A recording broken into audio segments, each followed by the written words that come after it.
រឿងព្រេងនិទានខ្មែររឿងស្វាខ្លា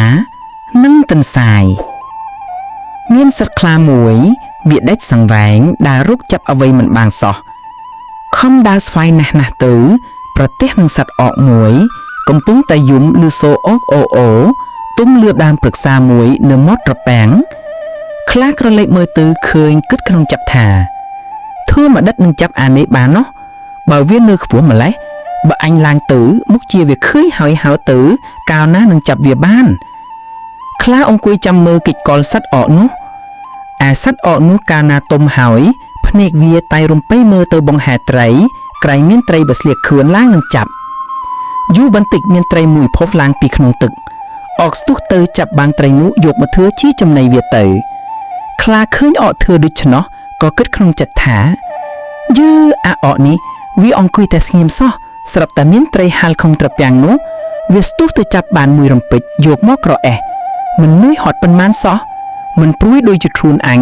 ខំដាស្វ័យរកស្ទើស្លាប់មិនងាយបានអានេះអង្គុយធ្វើច្រងុកចាប់បានភ្លាម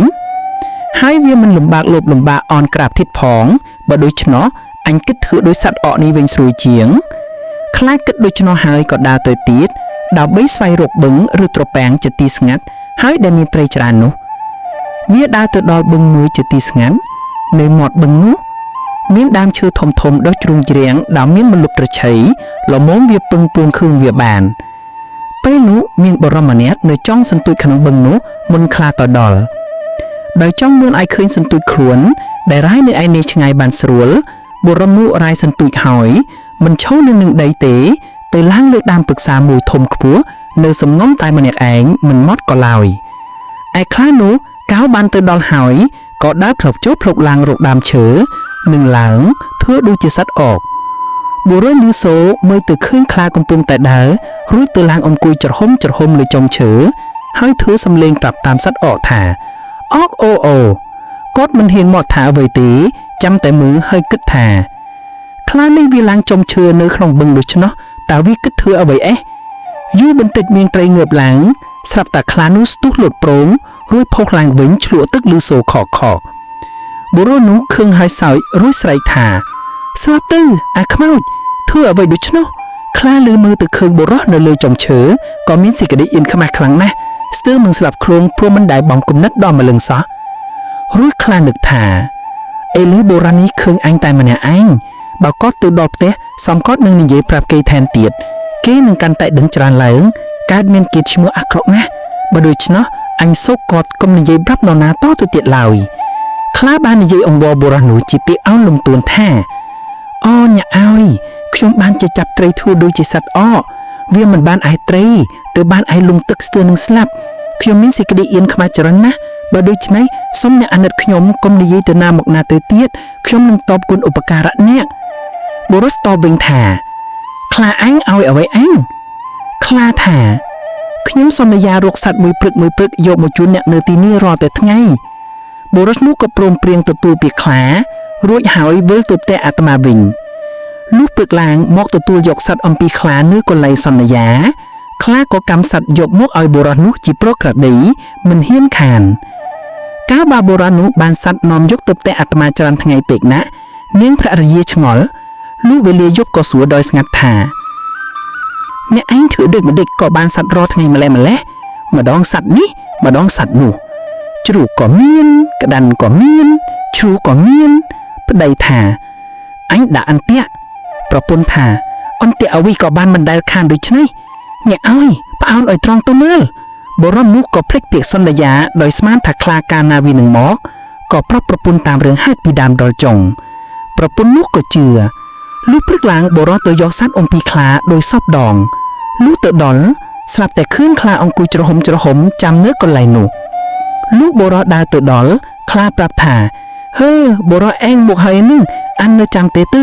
អញនឹងស៊ីឯងត្បិតការនិយាយគ្នាមុននោះអញហាមថាកុំឲ្យនិយាយប្រាប់គេតទៅទៀតឡើយអញសូកឲ្យសត្វមួយរាល់តែថ្ងៃឯឡានមកដេកនិយាយប្រាប់គេបុរសនោះក៏ភ័យភ្នែកស្លូឥតប្រកែកថាអ្វីទេគ្រាន់តែអង្វរទៅខ្លាវិញថាបងខ្លាឯងស៊ីក៏ស៊ីចុះខ្ញុំមិនប្រកែកទេ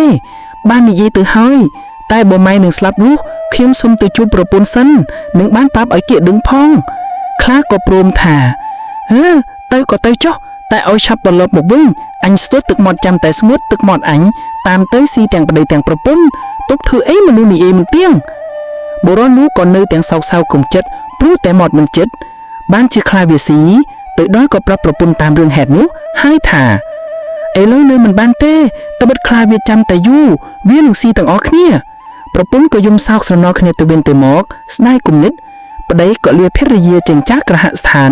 ដើរមកតាមផ្លូវយំបណ្ដាលផងដល់ពាក់កណ្ដាលផ្លូវប្រទេសនឹងទន្សាយសួរបុរសថាបុរសឯងដើរទៅណាយំផងដូច្នេះមានទោសទុកដូចម្ដេចបុរសនោះថ្លែងឲ្យទន្សាយស្ដាប់សពគ្រប់ប្រការតាមរឿងហេតុនោះទន្សាយឆ្លើយថាអូបើដូច្នេះភ័យអីបុរសឯងទៅរកតែចេកមួយស្និតមកទៅភ័យអីអាខ្លាកំព្រាវនោះ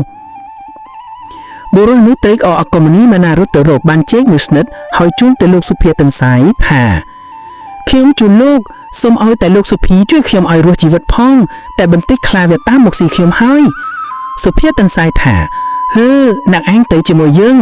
ចាំមើលខ្លានោះឲ្យច្បាស់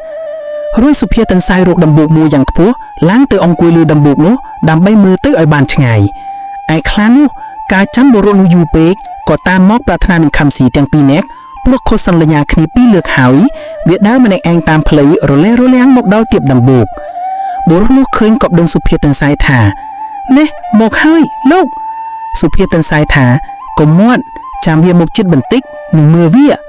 សុភាទន្សាយពំជែកមួយនៅខំមាត់ស្រែកក្រហែមឡើងថាស៊ីខ្លា5មិនស្ដាំផ្ទៃស៊ីទ្របខាពុនកូនដៃស្នាកស្ទើបែកខ្លាឮសំឡេងធំក្រអួនថាស៊ីខ្លា5មិនស្ដាំផ្ទៃក៏ស្ទុះថយក្រោយសុភាទន្សាយក្រហែមថែមម្ដងហើយម្ដងទៀតយ៉ាងផ្ទួនខ្លាស្ទុះរត់ឡើងទាំងមើលក្រោយរត់ឆ្ងាយទៅប្រទះស្វាមួយនៅលើចុងឈើស្វាឃើញខ្លារត់ស្រីសួរថាបងខ្លារត់មានកាំងអ្វីខ្លាឮហើយឆ្លៃតបទៅវិញថាទេវីអើយអាណាក៏ធំម្លេះស៊ីខ្លាដុលទៅផាំមិនឆ្អែតបានជាអញភ័យរត់មកក្រែងវាស៊ីស្វាសួរថាបងឯងឃើញដែរឬអ្វីខ្លាថាទេឮតែមាត់ស្វាសួរថាមាត់ត្រង់ណាខ្លាតបថានៅពីដំបូកឯដើមពងរណាស្វាថាក្រែងបងសុភាទេដឹងចំណាំតែឃើញនៅត្រង់ហ្នឹងណាខ្លាតបថាមិនមែនទេសំដីសុភាណាដូច្នោះស្វាថាទេប្រកាសជាសុភាហើយបើដូច្នេះទៅម្ដងទៀតមើលខ្ញុំជូនទៅខ្លាមិនព្រមទៅថាក្រែងបងស្វាអញរត់ចោលអញតែអញភ័យរត់ឡើងចុងឈើទៅហើយនៅតែអញម្នាក់ឯងស្លាប់អញហើយស្វានិយាយម្ដងទៀតថាបើបងអញខ្លាចខ្ញុំរត់ចោលអញយើងចង់កន្ទុយភ្ជាប់ខ្ញុំឡើងទៅចុងឈើឯណារួចហើយបើបងជាប់នឹងខ្ញុំខ្លាថាបើដូច្នេះទៅក៏ទៅចោះកុំរត់ចោលគ្នាវីខ្លានឹងស្វាចងកន្ទុយភ្ជាប់គ្នាហើយដើរតម្រង់ទៅដំបូកនោះបុរសនោះឃើញបដិងសុភាទន្សាយទៀតថាលោកអើយមកទៀតហើយម្ដងនេះមានស្វាមកផងខ្ញុំខ្លាចណាស់លោកសុភាទន្សាយថាកុំបារម្ភអ្វីនឹងមុតឲ្យស្ងៀមចាំវាមកចិត្តបន្តិចនឹងមើលវាសុភាទន្សាយក៏ប្រុងបាក់ចេកមួយនឹងពំឲ្យម៉ាំដល់មកចិត្តស្វាសួរថាត្រង់ណាបងខ្លាថាត្រង់នោះមាត់ស្រែកពីត្រង់នោះណាសុភាទន្សាយពំចេកនៅក្នុងមាត់ស្រែកថាអាស្វាក្រញ៉ាំចំពាក់បំណុលអញ4 5ឆ្នាំដឹកអាខ្លាសង្ឃុំមួយឲ្យអញមើលមារយាទអាស្វានេះខ្លាលឺដូច្នោះក៏ស្ទុះរត់តឹងទៅស្វាខាត់ពុំស្ដាប់ហើយគិតក្នុងចិត្តថាអាស្វានេះវានាំអញមកផាត់បំណុលទេតាស្វាស្រែកថាបងខ្លាឈប់សិនខ្លាក៏មិនព្រមដោយចូលចិត្តថាច្បាស់ជាស្វាយកខ្លួនមកផាត់ឲ្យគេហើយរត់ទៅឆ្ងាយតលតែស្វានោះរន់ដុំនឹងឈើនឹងដីស្លាប់ខ្លួនខូចអាសាអេតកាមួតមានក្របដបមានឆ្នុក